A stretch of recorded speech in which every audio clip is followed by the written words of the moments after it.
to get back into our Father's Word, the fourth book of Moses, Bamidbar in the Hebrew, in the wilderness. And we're nearing the time when that generation who was judged to die in the wilderness would not enter the promised land. That time is drawing near. And as Israel, we're going to pick it up with Israel making their way finally toward the promised land. But again, that generation won't be allowed to enter. Now, in our last lecture, we saw once again the people of Israel complaining and murmuring against Moses. Why'd you bring us out here in this wilderness to die? There's no food, there's no water, and we loathe this light bread, the manna that God was preparing and delivering to them to keep them from starving to death. And God was furious. He had fiery serpents go forth and bite the people, and the people were dying as a result of it.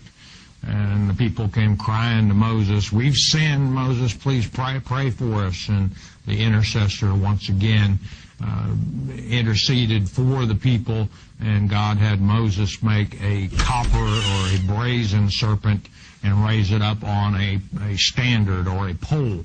And if the people would look upon the fiery serpent, they would not die. And I took you to in the New Testament, St. John chapter 3, verses 14 and 15, where it states that just as Moses raised that serpent up on the standard, the Son of Man, that being Jesus Christ, would also be lifted up, whereby those who looked upon him would also be saved. In other words, those who would believe on him. So with that introduction, let's ask that word of wisdom in Yeshua, Jesus' precious name. Father, we ask you to open eyes, open ears this day. Chapter 21, verse 9 in the book of Numbers, and it reads, "And Moses made a serpent of brass, and put it upon a pole or a standard. And it came to pass that if a serpent had bitten any man, when he beheld the serpent of brass, he lived." And this required a little bit of faith on the part of the one who had been bitten by the fiery serpent. And I think God had every right to ask for that bit of faith, because we had a bad problem with these people not believing in the Lord. But if they were bitten by the fiery serpent and they did not look upon this serpent, they died. If they looked upon the serpent, because God said, if you will look upon the serpent, and then showing faith and looking upon it, then they would live, just as those who look upon Jesus Christ would live. Now, in the Apocrypha, there is a book called The Wisdom of Solomon. And if you have an Apocrypha, you might make a note of the Wisdom of Solomon, chapter 16, verses 6 and 7. And it states there that it was not, the reason that the people were saved was not because of what they saw, but because of God, and He being the Savior of all. And that's Wisdom of Solomon in the Apocrypha 16, 6, and 7. Now, this brass serpent would be carried by Israel into the Promised Land, and you read of it even in the Bible as late as 2 Kings chapter 18, verse 4. And it's not a good thing that was going on there in 2 Kings 18:4, because the people had stopped worshiping the Lord and started worshiping this serpent that Moses had made. They were offering incense to it.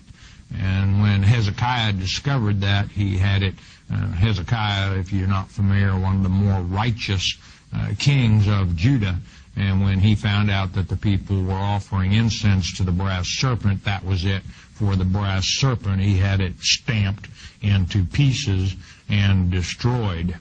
Verse 10.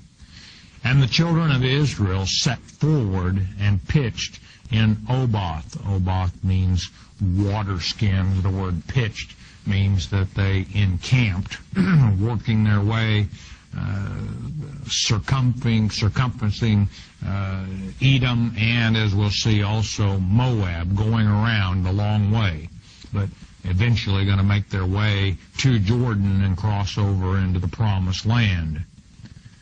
And they journeyed from Oboth and pitched at Izi-Abarim in the wilderness, which is before Moab, toward the sun rising, on the east side, in other words, of Moab. Moab, I'll remind you, one of the sons of Lot, Ammon being the other by Lot's own daughters. And these are Adamic people. Lot was the nephew of Abraham. And God instructed, He made it very clear, you're not to war with your brethren. Deuteronomy chapter 2, Israel was instructed not to make war against Ammon or Moab.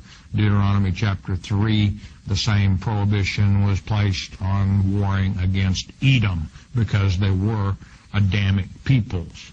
Verse 12, from thence they removed and pitched in the valley of Zared. Verse 13, from thence they removed and pitched, or encamped, on the other side of Arnon, a river, which is in the wilderness that cometh out of the coasts, or the border, it could be translated, of the Amorites. For Arnon is the border of Moab, between Moab and the Amorites. And all of this being explained very carefully, and I want just mention that God said you won't war against Moab. But what had happened was, in the years preceding this, the Amorites, who were a very ferocious Canaanitish tribe, took part of Moab's land, and that's what's going on here. It's not that Israel is going to make war against Moab, as it may sound here.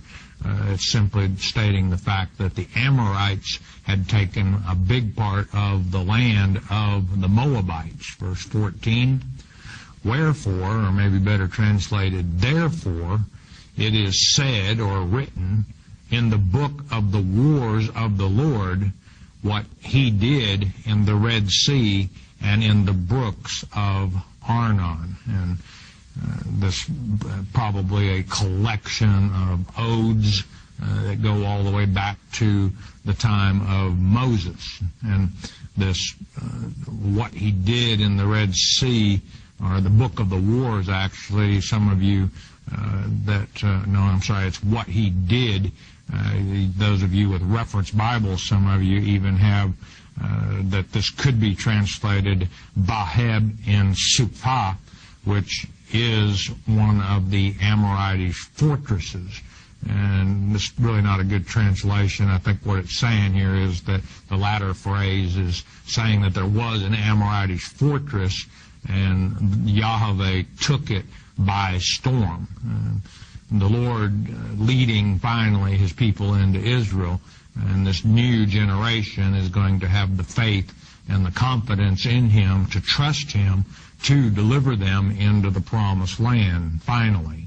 Verse 15, and at the stream of the brooks that goeth down to the dwelling of Ar, and lieth upon the border of Moab. Now, Ar, a city that was at least a capital over a portion of Moab. And this is describing how far the Amorites, how much of Moab's land the Amorites had taken.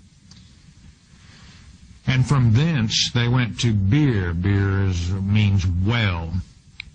That is the well whereof the Lord spake unto Moses, gather the people together, and I will give them water. And He commanded that wells be dug, is what happened here.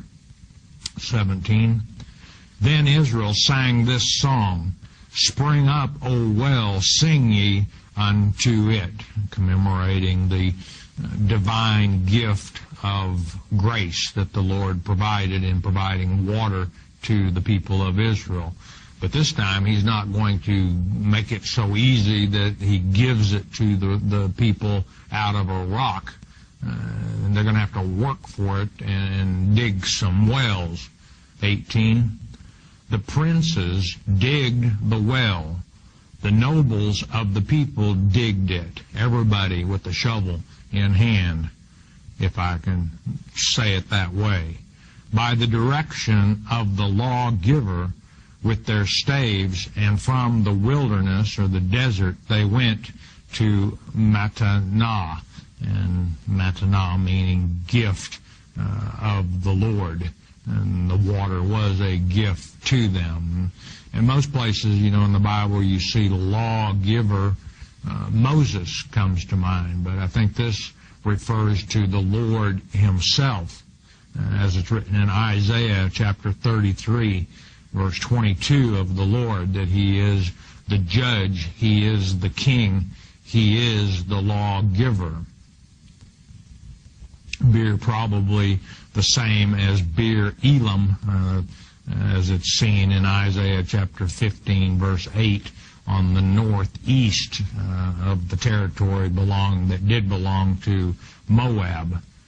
Verse 19, and from Mattanah to Nahaliel, and from Nahaliel to Bamoth, Israel on the march to the promised land, finally. Verse 20, and from Bamoth in the valley, that is in the country of Moab, to the top of Pisgah, which looketh toward Jeshimon, and Jeshimon meaning face of the desert. And again, don't think that Israel is going to try and fight against Moab or in Moab's territory. What this is describing is this land at one time did belong to Moab, but it belonged to the Amorites at the time. Pisgah, most of you probably realize, is the final stopping place of Moses.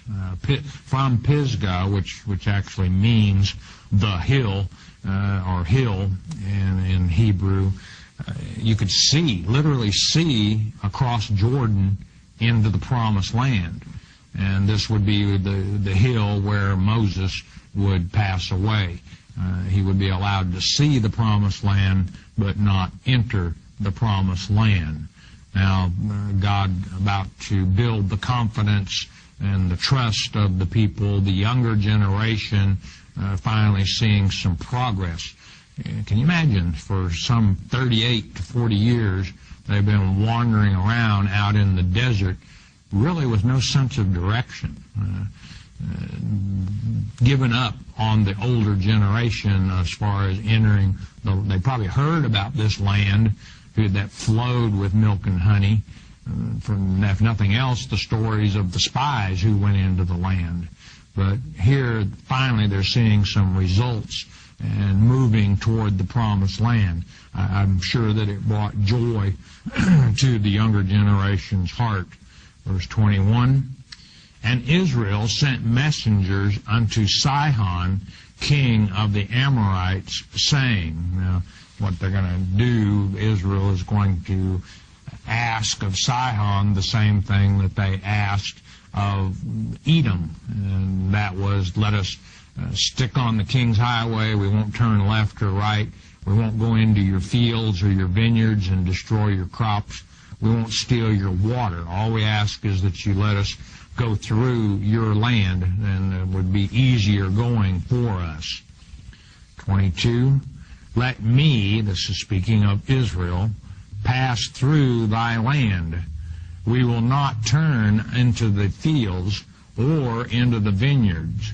We will not drink of the waters of the well, but we will go along by the king's highway until we be passed by borders. Again, just as they asked of Edom. 23. And Sihon would not suffer Israel to pass through his border. In fact, make a note of Deuteronomy chapter 2, verse 30, and you'll learn that the Lord hardened Sihon's spirit into the fact that he would not allow Israel to pass. More on that in a moment. But Sihon gathered all his people together and went out against Israel into the wilderness. And he came to Jahaz and fought against Israel. And again, God's original plan, Canaan, the land of Canaan, was on the west side of Jordan. And he also instructed Israel, you won't make war against the Adamic peoples, the Moabites, the Ammonites, and Edom, because I gave them that land to live in. So, but here the Amorites have taken part of Moab's land, and so that opens up an opportunity for the people of Israel to have some of the land on the east side of Jordan. And this was a particularly good land for those with herds and flocks.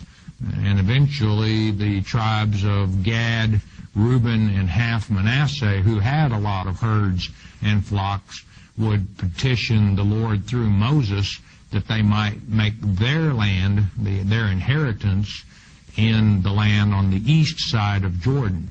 And God gave them permission to do that. However, he said, when you cross Jordan, all of Israel, into the promised land, Gad, Reuben, and half Manasseh, you leave your herds and your women and your children on the east side, but the warriors, you go with Israel into the promised land. And then when the promised land, the victory has been made, then you can cross back over Jordan to your families and your homes there. 24. And Israel smote him with the edge of the sword. And this means, in the Hebrew, a figure of speech, without quarter. And possessed his land from Arnon, this is a river on the east side of Jordan, unto Jabbok, even unto the children of Ammon, also a son of Lot. For the border of the children of Ammon was strong. Now this doesn't quite carry what actually happened, and the fact that the border of Ammon was fortified or strong is the reason that the Amorites did not take part of the land of Ammon as well as part of the land of Moab, and that's what's being said there. Make a note of Judges chapter 11, because all this land that we're talking about here, some 300 years later, at the time of one of the judges, many think self-appointed judges, myself being one of those who think Jephthah appointed himself, but there was an event that happened there in Judges chapter 11 where the king of Ammon came up against the people of Israel on the east side of Jordan and said, give us back our land. And Jephthah said, wait a minute, Israel did not take that land from you. Israel took that land from the Amorites. It wasn't Moab or Ammon's land. It was at one time Moab's land, but the Amorites took it, and then Israel took it from the Amorites. And Jephthah was right.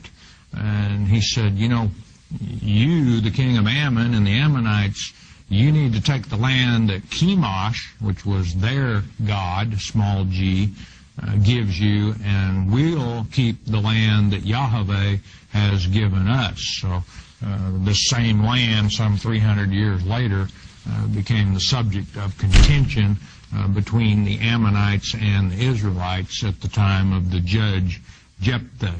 Verse 25.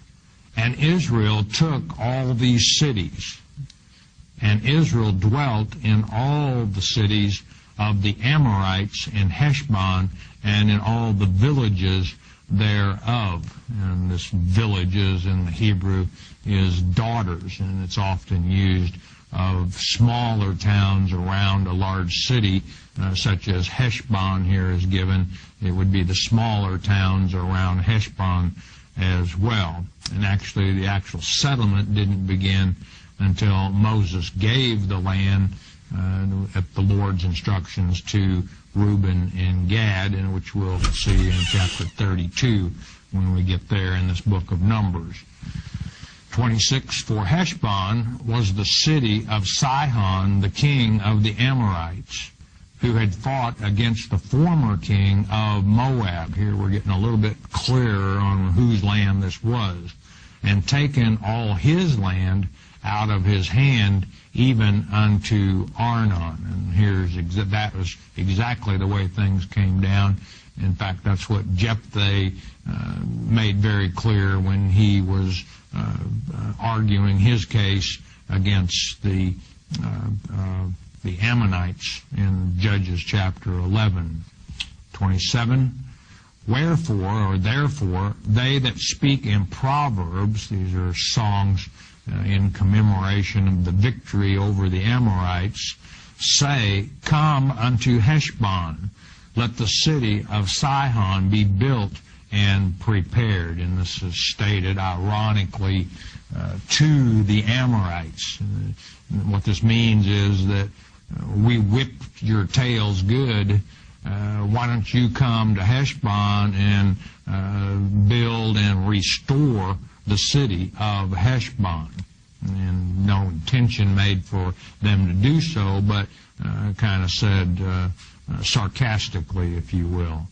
28, and this is how the songs of those who commemorated the victory over the Amorites went.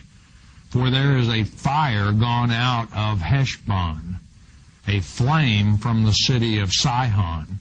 It hath consumed Ar of Moab, the capital of Moab, and the lords of the high places of Arnon. The Moabites as far as Sihon had conquered, in other words.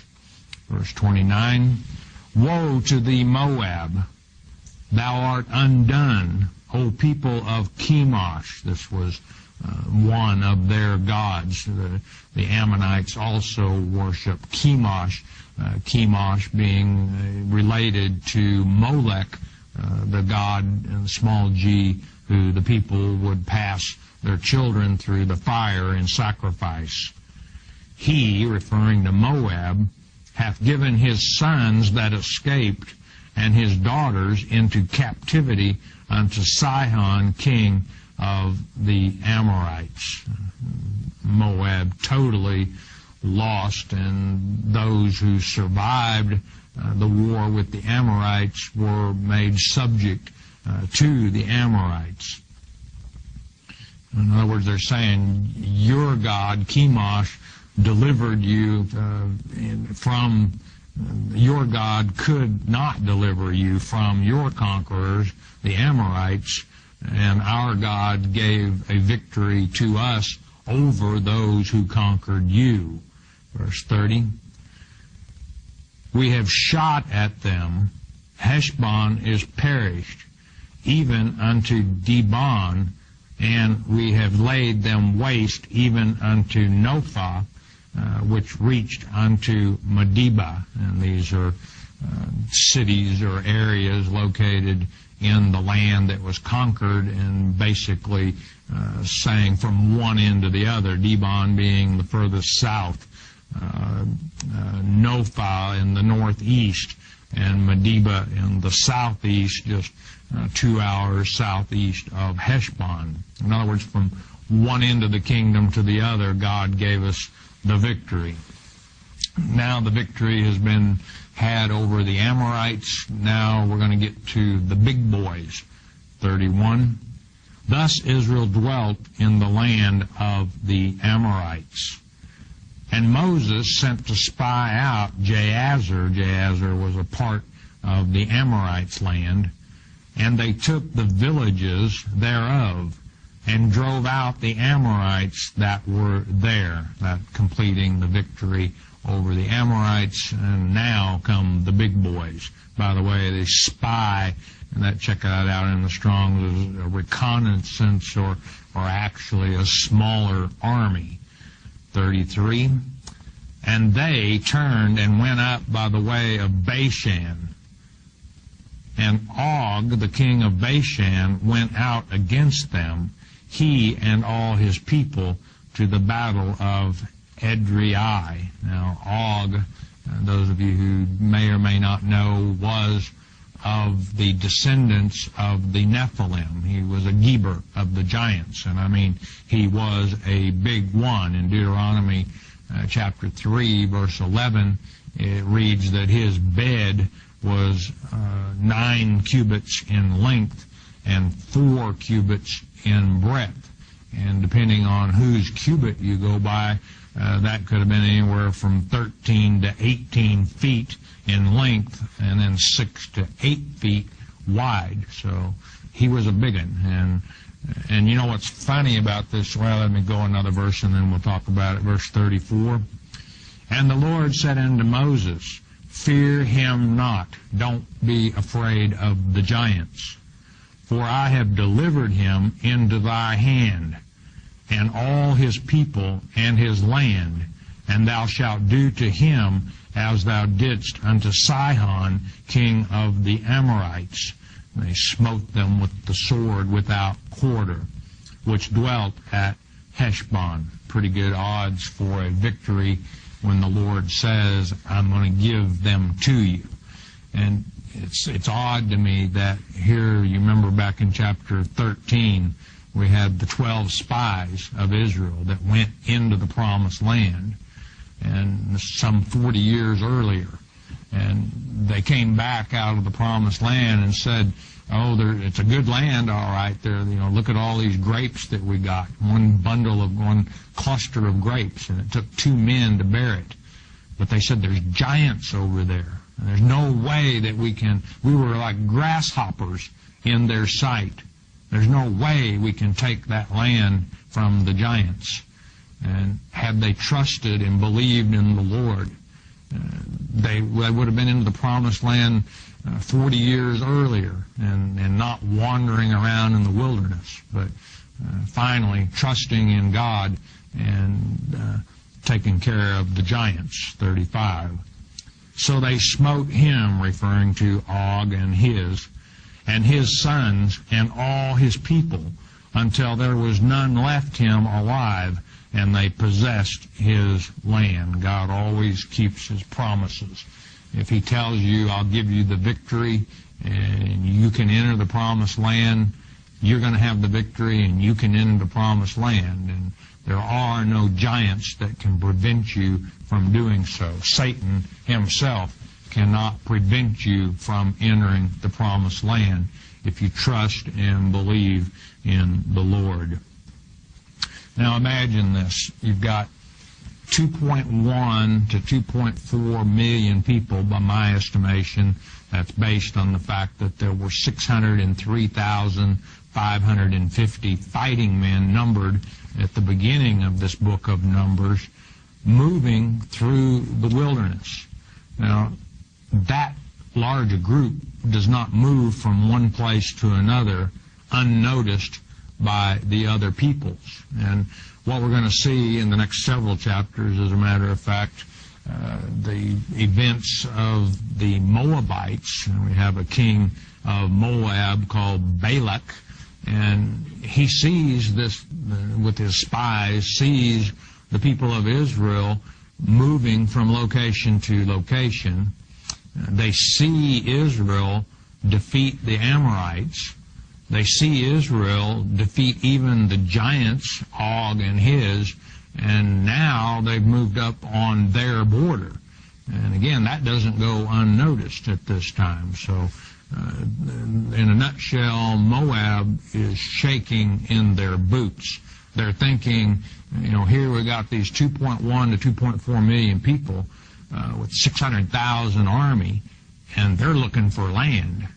They took the land from the Amorites, and after all, you remember the Amorites are the ones who took that land from us, Moab speaking, and now they want our land as well. So it's causing quite a stir in the land of Moab, and not only in Moab, but also in the neighboring nations as well.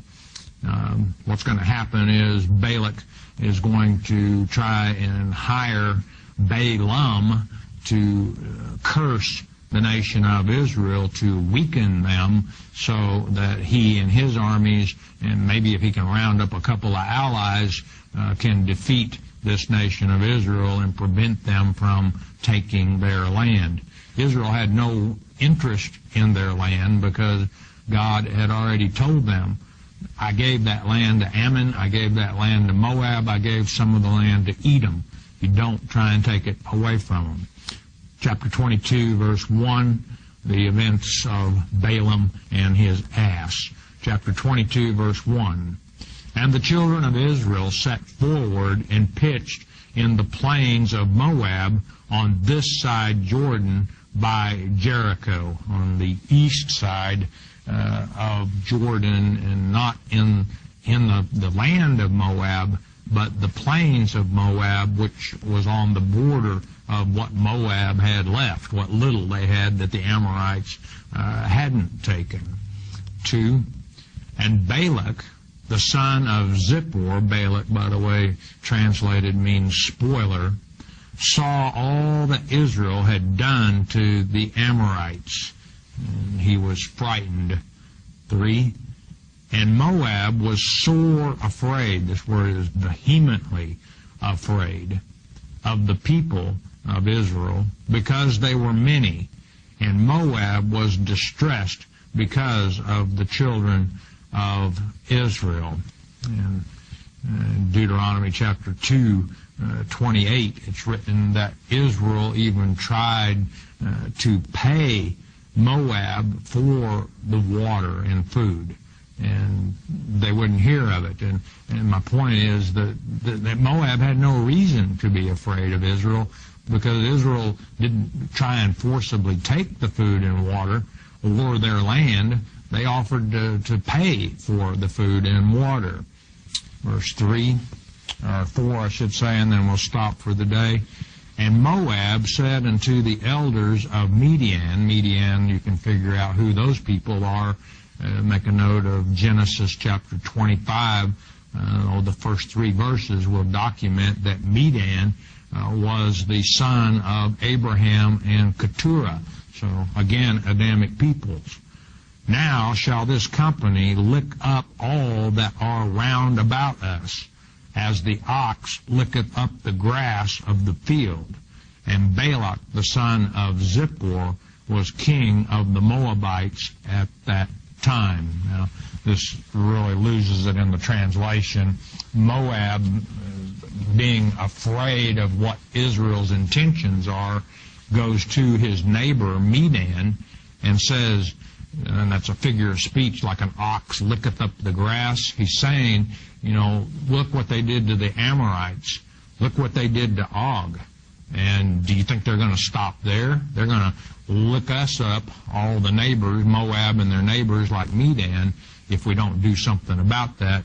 Are you with me? And we'll come back in our next lecture and see what their plan is and how it comes to pass. It's an interesting study. I hope you'll join us. We got a short message. We'll ask you to listen a moment, won't you please?